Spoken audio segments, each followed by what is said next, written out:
Hey everyone, welcome back to BDG Reviews. I'm back with another vinyl update. Well, I say vinyl update, but this is just essentially a music update because I got vinyl, I got CDs, I actually even got some cassettes. So, when I remember the prices, I'll let you know what I paid for them. So let's just get right into it. I'm going to start off with the vinyl, like I usually do. So first up, these are kind of like the cheap ones, the stuff that didn't cost me a lot and isn't really anything super special, but, it's cool to have. First up, we have Glenn Miller, uh, Carnegie Hall concert. Uh, it's Glenn Miller. It is what it is. It was $1. I'm not complaining. We got that. We also have original recordings of Glenn Miller. Same thing. $1. I'm not complaining. Third up, the Best of Glenn Miller Volume 2. I think you're seeing a bit of a theme there. I got all these at the same place. They were all $1. So, I am not complaining. It's just good jazz. Next up, we have, again, this was $1, and this is the very best of Roy Orbison. I don't know why there would appear to be Christmas lights on the cover, but it's Roy Orbison. It's classic Roy Orbison. Again, that was $1. Okay, so now we're into the quote unquote like the good stuff. So first up, this one was $27.99. That's the Ghosts of Mars soundtrack by John Carpenter, obviously. This is on this kind of like a red, like Mars type vinyl. Pretty damn cool. It's John Carpenter. You can't go wrong with it. And, like I'm not complaining, Red Planet colored vinyl. Otherwise known as Red and a Bit of Black. It's John Carpenter. It's awesome. What else can you say? Seriously, and I'm going to say right now, an underrated movie. Ghosts of Mars is actually pretty decent if you can get past some of the cheese. Just saying. Next up, we have Inquisition with obscure verses for the multiverse. Right there. An annoying thing about this album, somebody stuck that hype sticker right on the actual cover. That kind of really bothers me. I'm trying to, figure out a way to get that off and stick it on the plastic because, I don't like hype stickers stuck on my actual records. Double LP. It's black metal, good stuff. You can't go wrong with it.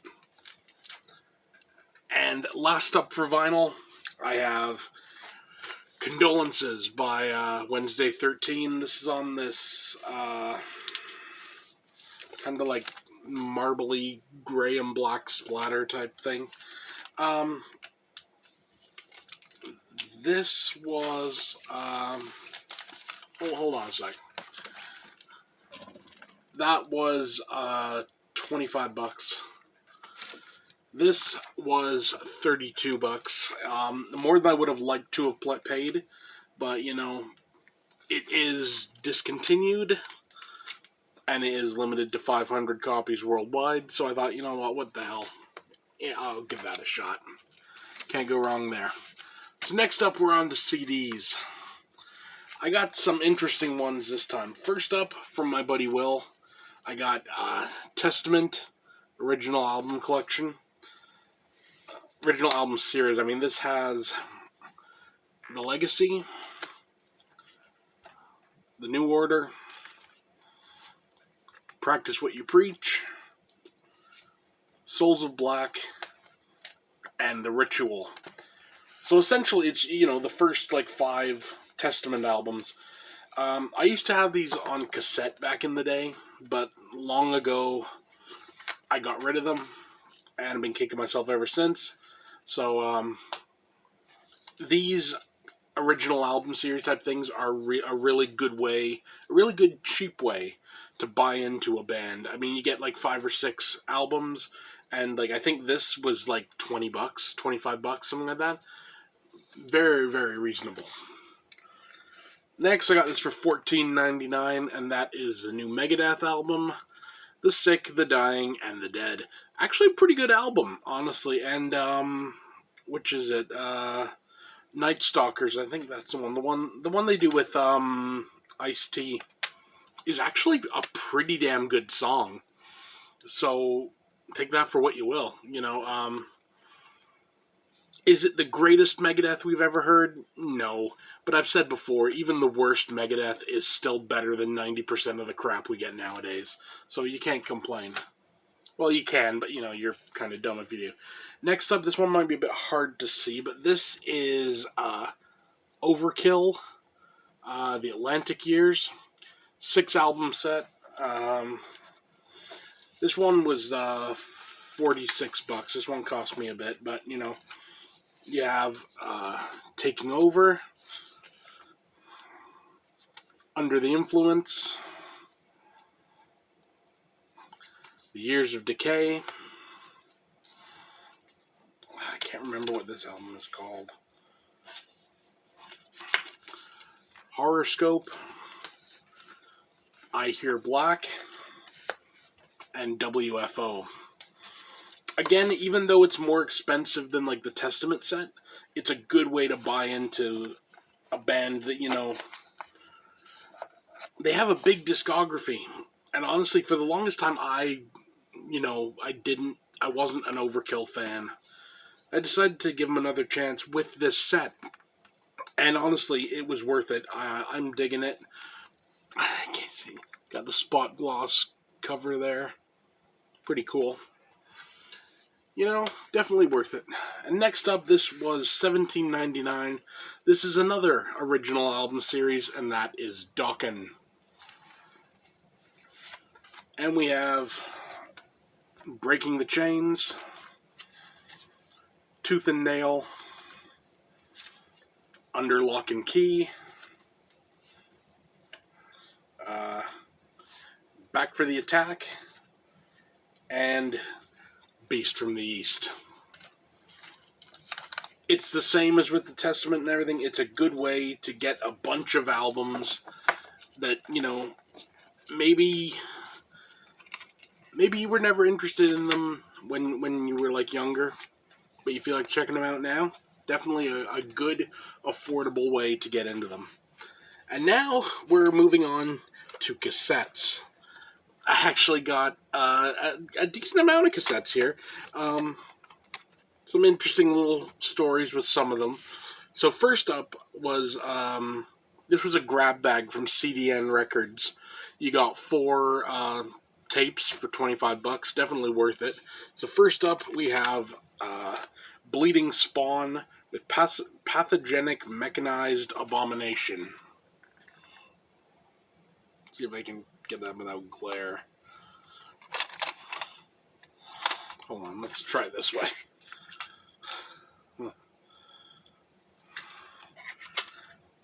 Some brutal death metal. Good stuff.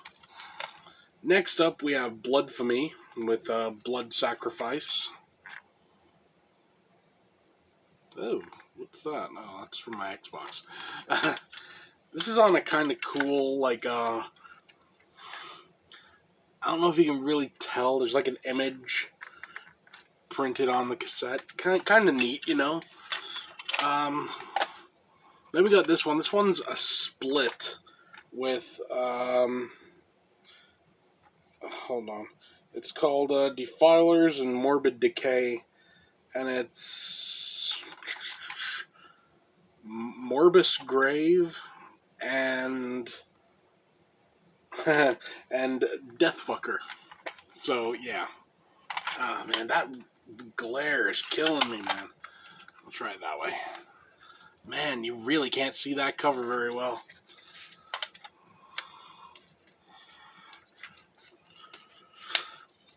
I kind of dig that, cassettes are coming back a bit, It's kind of neat. And next up, this was the last of that grab bag, and this is Goreworm with Prodigy of the Grotesque. And this is kind of a neat orange cassette. you know, it is. It's kind of neat that cassettes are coming back. Next up is one I got. I grabbed this for myself as well as a copy for my buddy Will. And that is Cranium with promo releases 2007, 2008. You know, this is on a white cassette. Interesting. This one's on a white cassette. The one I got my buddy Will is on a black cassette with a white cover. So, you know, kind of neat. Okay, next we're getting into some like older stuff, you know. So I got this for $1. It's Winger 2, In the Heart of the Young. You know, cassettes are an easy enough way to get albums you never picked up before and you had no real interest in. But for $1, you know, the second Winger album, I'm fine with that, you know. Is this going to be like the end-all be-all of music? No. But, you know, it's just going to be some basic shit, you know? Next up is actually a soundtrack, which is kind of cool, because this is something I was always after on vinyl, but I could never really find. And that's, Legend. Score by Tangerine Dream, as well as a song by Brian Ferry, and songs by John Anderson. Damn cool. I always was kind of after the vinyl, but you know, I saw this. I'm like, you know what? For like $1, yeah, you can come home with me. I don't mind. If I really feel like it, I can always upgrade, right? Next, this was $1, but what actually got me about this one is the fact this was still factory sealed from when it came out, and that is David Lee Roth with A Little Ain't Enough. So what year was this? This was... Let's see if I can see on here. I don't know, but still factory sealed. I'm not complaining for that. It's David Lee Roth. It is what it is. These next two I actually got for free.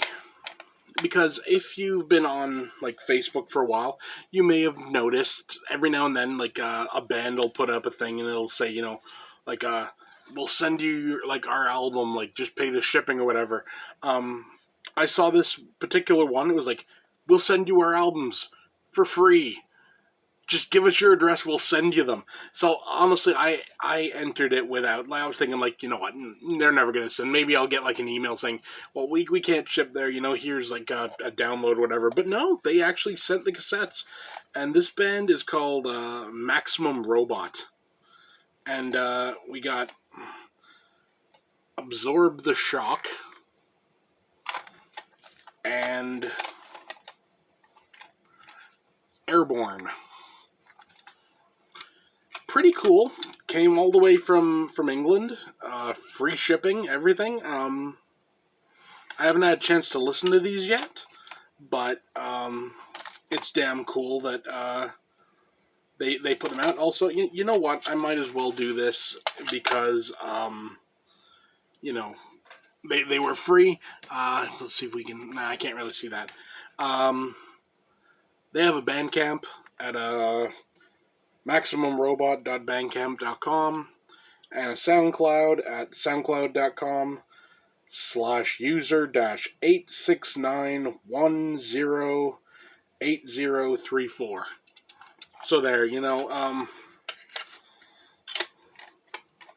hit them up, see what you think. I mean, I really dig that they were willing to, you know, send out, you know, actually send out, like, some tapes, you know. I think that's kind of damn cool. And the fact also that I, you know, didn't have to pay for them. They just sort of sent them. I really appreciate that. So, we'll see how that music is. But, you know, can't go wrong with free music. Never can. So, yeah, so that's my latest update. You may have noticed there's been more CDs and stuff this time. Recently, vinyl's been on a really big incline. And I mean, I'll give you a perfect example here. $14.99 for the CD, $69.99 for the vinyl. You know, for that, I'm taking the CD. You know, it's getting to a point really where unless you find like a good deal on something vinyl wise, where you're having to become quite picky because some of the prices are it's like a matter of, you know, I can get one record, or I can get, say, maybe like 5 or 6 CDs, you know, where it used to be, you know, you'd get a new record, maybe you'd be looking at the most maybe $30, $40. Um, a lot of the new ones now are getting pretty high up there in price, and it's not. I'd say it's not a good time to be a record collector, but that would be a lie, because it actually is a good time to be a record collector because we're getting tons of releases on vinyl, and like the quality on most of them is pretty high up. So I'll say it's a dangerous time to be a vinyl collector, because you could easily spend all your money just grabbing just like some latest releases. So now I've come to a point where unless, you know, 30 or under, I can live with that. But if I haven't heard an album before, if it's not a known quantity for me, I'm probably going with CD. Or even cassette. You know, it says something when cassette starts becoming a viable option again. But yeah, that's it for me. See you next time.